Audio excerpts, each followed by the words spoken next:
ತಂದನ್ನಿ ತಾನಾನಾನ ತಂದನ್ನಾನಿ ತಾನಾನಾನ ತಂದನ್ನಾನ ತಾನಾನಾನ ತಾನಾನಾನ. ಅಜ್ಜಿ ಕತೆ ಹೇಳಜ್ಜಿ. Hi friends, ಅಜ್ಜಿ ಹೇಳಿದ ಕತೆ ಕಾರ್ಯಕ್ರಮಕ್ಕೆ ನೀವೆಲ್ರಿಗೂ ಆತ್ಮೀಯವಾದ ಸ್ವಾಗತ. ಅಜ್ಜಿ ಕತೆ ಹೇಳಜ್ಜಿ. ಗುರುಗಳು ಪಾಠ ಮಾಡುವಾಗ ಎಲ್ಲರೂ ಕೇಳಿಸ್ಕೊತಾರೆ, ಆದ್ರೂ ಕೆಲವರು ಪರೀಕ್ಷೆಯಲ್ಲಿ ಫೇಲ್ ಆಗ್ತಾರೆ. ಯಾಕೆ ಗೊತ್ತಾ? ಅದನ್ನ ಸುಮ್ಮನೆ ಹೇಳಿದ್ರೆ ಆಗೋದಿಲ್ಲ.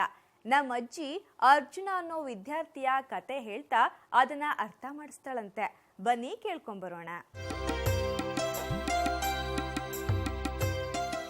ಒಂದಾನೊಂದು ಕಾಲದಲ್ಲಿ ಹಸ್ತಿನಾಪುರ ಅಂತ ಒಂದು ರಾಜ್ಯ ಇತ್ತು. ಆ ರಾಜ್ಯದಲ್ಲಿ ದ್ರೋಣಾಚಾರ್ಯ ಅಂತ ಒಬ್ರು ಗುರುಗಳಿದ್ರು. ಆ ಗುರುಗಳು ಧರ್ಮರಾಯ, ಭೀಮ, ಅರ್ಜುನ, ನಕುಲ, ಸಹದೇವ, ದುರ್ಯೋಧನ ಹೀಗೆ ಇನ್ನು ತುಂಬಾ ಜನ ರಾಜಪುತ್ರರಿಗೆ ಬಿಲ್ವಿದ್ಯೆಯನ್ನ ಕಲಿಸ್ತಾ ಇದ್ರು. ದಿನ ಬೆಳಗ್ಗೆ ವಿದ್ಯಾರ್ಥಿಗಳೆಲ್ಲ ಬೇಗ ಕಾಡಿಗೆ ಬಂದು ಬಿಲ್ಲು ಬಾಣ ಹಿಡಿದು ತಯಾರಿಯಾಗಿ ನಿಲ್ತಿದ್ರು. ಆಗ ದ್ರೋಣಾಚಾರ್ಯರು ಬಂದು ಗುರಿಯಿಟ್ಟು ಬಾಣ ಬಿಡೋದು ಹೇಗೆ ಅಂತ ಹೇಳ್ಕೊಡ್ತಿದ್ರು. ಎಲ್ಲ ರಾಜಪುತ್ರರು ತುಂಬಾ ಶ್ರದ್ಧೆಯಿಂದ ವಿದ್ಯೆಯನ್ನ ಕಲಿತಿದ್ರು ಮಕ್ಕಳ. ಹೀಗಿರುವಾಗ ಒಂದಿನ ಗುರುಗಳು ಎಷ್ಟೊತ್ತಾದ್ರೂ ಬರಲಿಲ್ಲ. ಆಗ ರಾಜಪುತ್ರರೇ ಅಭ್ಯಾಸ ಮಾಡೋಕ್ ಶುರು ಮಾಡಿದ್ರು.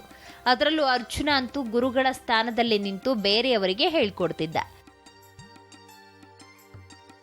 ತುಂಬಾ ಹೊತ್ತು ಅಭ್ಯಾಸ ಮಾಡಿ ಎಲ್ರೂ ಸುಸ್ತಾದ್ರು. ಆಮೇಲೆ ಎಲ್ಲ ವಿದ್ಯಾರ್ಥಿಗಳು ಅಲ್ಲೇ ಕೆಳಗೆ ಸಾಲಾಗಿ ಕೂತು ಮಾತಾಡೋಕ್ ಶುರು ಮಾಡಿದ್ರು.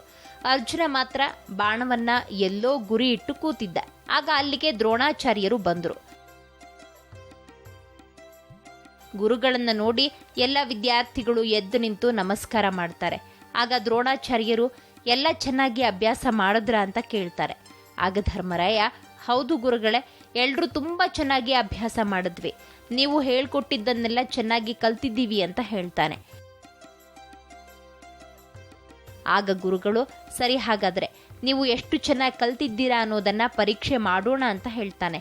ಆಗ ದುರ್ಯೋಧನ, ಸರಿ ಗುರುಗಳೇ, ಈಗಲೇ ಆಗ್ಲಿ ಅಂತ ಹೇಳ್ತಾನೆ. ಆಗ ಗುರುಗಳು, ಇಲ್ಲ ಇಲ್ಲ, ಈಗ ಬೇಡ, ನೀವು ಎಷ್ಟು ಚೆನ್ನಾಗಿ ಕಲ್ತಿದ್ದೀರಾ ಅನ್ನೋದನ್ನ ಇಡೀ ಊರೇ ನೋಡಬೇಕು. ಅದಕ್ಕೆ ನಿಮ್ಮ ಬಿಲ್ವಿದ್ಯೆಯನ್ನ ನಾಳೆ ಜನರ ಮುಂದೆ ಪ್ರದರ್ಶನ ಮಾಡಿ ಅಂತ ಹೇಳ್ತಾನೆ.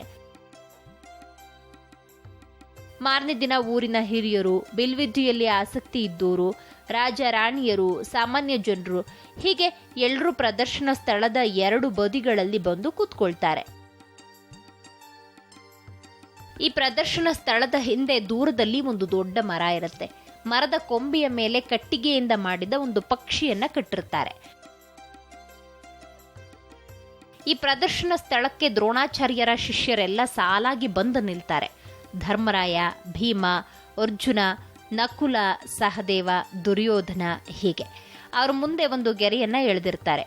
ಮತ್ತೆ ಪಕ್ಕದಲ್ಲಿ ಬಿಲ್ಲು ಬಾಣಗಳನ್ನ ಇಟ್ಟಿರ್ತಾರೆ. ದ್ರೋಣರ ಶಿಷ್ಯರೆಲ್ಲ ತಮ್ಮ ವಿದ್ಯೆಯನ್ನ ಪ್ರದರ್ಶನ ಮಾಡೋದಕ್ಕೆ ತುಂಬಾ ಉತ್ಸಾಹದಿಂದ ಕಾಯ್ತಿರ್ತಾರೆ. ಆಮೇಲೆ ಅಲ್ಲಿಗೆ ಬಂದ ದ್ರೋಣಾಚಾರ್ಯರು ಶಿಷ್ಯರನ್ನೆಲ್ಲ ನೋಡಿ ಅಲ್ಲಿ ಬಂದಿರೋ ಜನಕ್ಕೆ, ಇವತ್ತು ನನ್ನ ವಿದ್ಯಾರ್ಥಿಗಳು ಇಷ್ಟು ದಿನ ಅವರು ಕಷ್ಟಪಟ್ಟು ಕಲಿತ ವಿದ್ಯೆಯನ್ನ ಪ್ರದರ್ಶನ ಮಾಡ್ತಾರೆ ಅಂತ ಹೇಳ್ತಾರೆ. ಆಮೇಲೆ ದ್ರೋಣಾಚಾರ್ಯರು ತಮ್ಮ ಶಿಷ್ಯರ ಕಡೆ ತಿರುಗಿ, ಅಲ್ಲಿ ನೋಡಿ, ದೂರದಲ್ಲಿ ಒಂದು ಮರ ಕಾಣ್ತಿದ್ಯಲ್ಲ, ಅದರ ಮೇಲಿನ ಕೊಂಬೆಯಲ್ಲಿ ಮರದಿಂದ ಕೆತ್ತಿರುವ ಒಂದು ಪಕ್ಷಿಯನ್ನ ಇಟ್ಟಿದ್ದೇವೆ. ನೀವು ನಿಮ್ಮ ಮುಂದೆ ಇರುವ ಗೆರೆಯ ಮೇಲೆ ನಿಂತು ಇಲ್ಲಿರುವ ಬಿಲ್ಲು ಬಾಣಗಳನ್ನ ತಗೊಂಡು ಆ ಪಕ್ಷಿಯ ಕಣ್ಣಿಗೆ ಗುರಿ ಇಟ್ಟು ಹೊಡಿಬೇಕು ಅಂತ ಹೇಳಿ ನೀವೆಲ್ಲ ತಯಾರಿದ್ದೀರಾ ಅಂತ ಕೇಳ್ತಾರೆ. ಎಲ್ರೂ ಕೂಡ ತಯಾರಿದ್ದೀವಿ ಗುರುಗಳೇ ಅಂತ ಹೇಳ್ತಾರೆ.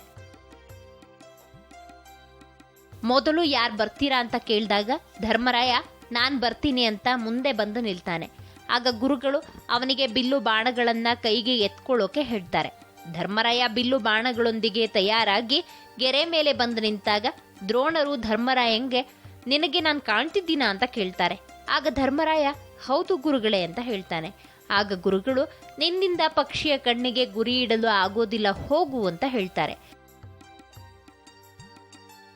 ಆನಂತರ ಭೀಮ ಬರ್ತಾನೆ.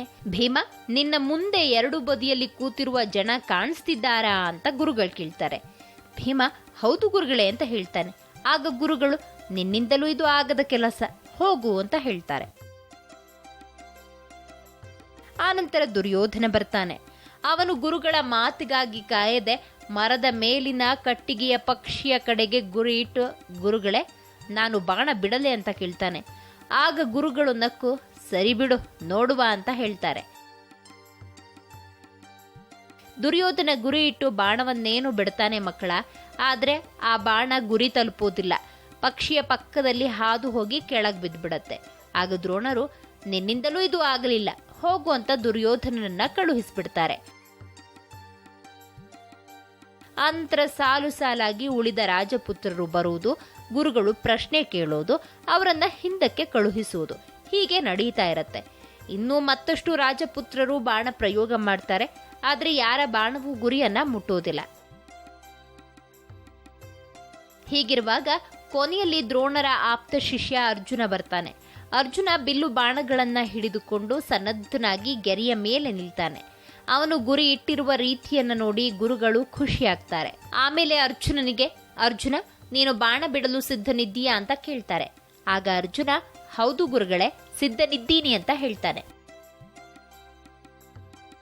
ಆನಂತರ ಗುರುಗಳು ಅರ್ಜುನನಿಗೆ ಸ್ವಲ್ಪ ಸನಿಹ ಬಂದು ಪ್ರಶ್ನೆಗಳನ್ನ ಕೇಳೋಕೆ ಶುರು ಮಾಡ್ತಾರೆ. ಅರ್ಜುನ, ನಿನಗ್ ನಾನು ಕಾಣಿಸ್ತಿದ್ದೀನಾ ಅಂತ ಕೇಳ್ತಾರೆ. ಆಗ ಅರ್ಜುನ ಗುರಿಯತ್ತ ದೃಷ್ಟಿಯನ್ನ ನೆಟ್ಟಿದ್ದೋನು, ಇಲ್ಲ ಗುರುಗಳೇ ಅಂತ ಹೇಳ್ತಾನೆ. ಮತ್ತೆ ಗುರುಗಳು, ನಿನ್ನ ಮುಂದೆ ಎರಡು ಬದಿಯಲ್ಲಿ ಕೂತಿರುವ ಪ್ರೇಕ್ಷಕ ಸಮೂಹ ಕಾಣಿಸ್ತಿದ್ಯಾ ಅಂತ ಕೇಳ್ತಾರೆ. ಆಗ ಅರ್ಜುನ, ಇಲ್ಲ ಗುರುಗಳೇ, ನನ್ಗ್ಯಾರು ಕಾಣಿಸ್ತಿಲ್ಲ ಅಂತ ಹೇಳ್ತಾನೆ. ಆಮೇಲೆ ಗುರುಗಳಿಗೆ ಖುಷಿ ಆಗತ್ತೆ. ಹೋಗ್ಲಿ, ನಿನಗೆ ಮರ ಹಾಗೂ ಅದರ ಕೊಂಬೆಗಳು ಕಾಣಿಸ್ತಿದ್ದಾವ ಅಂತ ಕೇಳ್ತಾರೆ. ಅರ್ಜುನ, ಇಲ್ಲ ಗುರುಗಳೇ ಅಂತ ಹೇಳ್ತಾನೆ. ಇಡೀ ಪ್ರೇಕ್ಷಕ ಸಮೂಹ ಇವರಿಬ್ಬರ ಮೇಲೆ ದೃಷ್ಟಿಯನ್ನ ನೆಟ್ಟಿರುತ್ತೆ. ಎಲ್ಲರಿಗೂ ಏನಾಗುತ್ತೆ ಅನ್ನೋದನ್ನ ನೋಡೋ ಕುತೂಹಲ. ಆಗ ಗುರುಗಳು, ಹಾಗಾದ್ರೆ ನಿನಗೆ ಏನ್ ಕಾಣ್ತಿದೆ ಸ್ವಲ್ಪ ಹೇಳ್ತೀಯಾ ಅಂತ ಕೇಳ್ತಾರೆ. ಆಗ ಅರ್ಜುನ ಏನ್ ಹೇಳ್ತಾನೆ ಗೊತ್ತಾ ಮಕ್ಕಳ, ನನಗೆ ನಾನು ಗುರಿಯಿಟ್ಟು ಹೊಡೆಯಬೇಕಾದ ಹಕ್ಕಿ, ಆಮೇಲೆ ಅದರ ತೀಕ್ಷ್ಣವಾಗಿರುವ ಕಣ್ಣುಗಳು ಮಾತ್ರ ಕಾಣ್ತಿವೆ, ಅದರ ಹೊರತು ಬೇರೇನು ಕಾಣ್ತಿಲ್ಲ ಅಂತ ಹೇಳ್ತಾನೆ. ಆಮೇಲೆ ಗುರು ದ್ರೋಣರು, ಹಾಗಾದ್ರೆ ಈಗ ಬಾಣ ಬಿಡು ಅರ್ಜುನ ಅಂತ ಹೇಳ್ತಾರೆ. ಅರ್ಜುನ ಬಿಲ್ಲಿನ ಹಗ್ಗವನ್ನ ಎಳೆದು ಗುರಿಯತ್ತ ಬಾಣವನ್ನ ಬಿರುಸಾಗಿ ಎಳೆದು ಬಿಡ್ತಾನೆ. ಆ ಬಾಣ ನೇರವಾಗಿ ಹೋಗಿ ಹಕ್ಕಿಯ ಕಣ್ಣಿಗೆ ಚುಚ್ಚಿಕೊಳ್ಳುತ್ತೆ. ಏನಾಗುತ್ತೆ ಅಂತ ಕಾತರದಿಂದ ನೋಡ್ತಾ ಇದ್ದ ಪ್ರೇಕ್ಷಕರೆಲ್ಲ ಚಪ್ಪಾಳೆ ಹೊಡೆದು ಸಂಭ್ರಮಿಸ್ತಾರೆ. ಉಳಿದ ರಾಜಪುತ್ರರಿಗೆ ನಮ್ಮಿಂದ ಯಾಕೆ ಬಾಣ ಬಿಡಲು ಆಗಲಿಲ್ಲ ಅನ್ನೋದು ಗೊತ್ತಾಗುತ್ತೆ. ಆಮೇಲೆ ಗುರುಗಳು ಅರ್ಜುನನಿಗೆ ಮಾಲೆ ಹಾಕಿ ಅವನ ಕೆಲಸವನ್ನ ಹೊಗಳುತ್ತಾರೆ. ನೋಡಿದ್ರ, ಯಾವುದೇ ಕೆಲಸ ಆಗ್ಲಿ ಅದನ್ನ ಸಾಧಿಸ್ಬೇಕು ಅಂದ್ರೆ ಆ ಕೆಲಸದ ಮೇಲೆ ಮೊದಲು ಪ್ರೀತಿ ಇರಬೇಕು. ಆಮೇಲೆ ಆ ಕೆಲಸವನ್ನ ಏಕಾಗ್ರತೆಯಿಂದ ಮಾಡಬೇಕು. ಆಗದು ಸಫಲ ಆಗತ್ತೆ. ಏನನ್ನೇ ಆಗ್ಲಿ ಯಶಸ್ವಿ ಮಾಡಬೇಕು ಅಂದ್ರೆ ಆಸಕ್ತಿ ಮತ್ತೆ ಏಕಾಗ್ರತೆ ತುಂಬಾ ಮುಖ್ಯ ಅನ್ನೋದನ್ನ ತಿಳ್ಕೊಳ್ಳೋಣ ಅಲ್ವಾ ಮಕ್ಕಳ?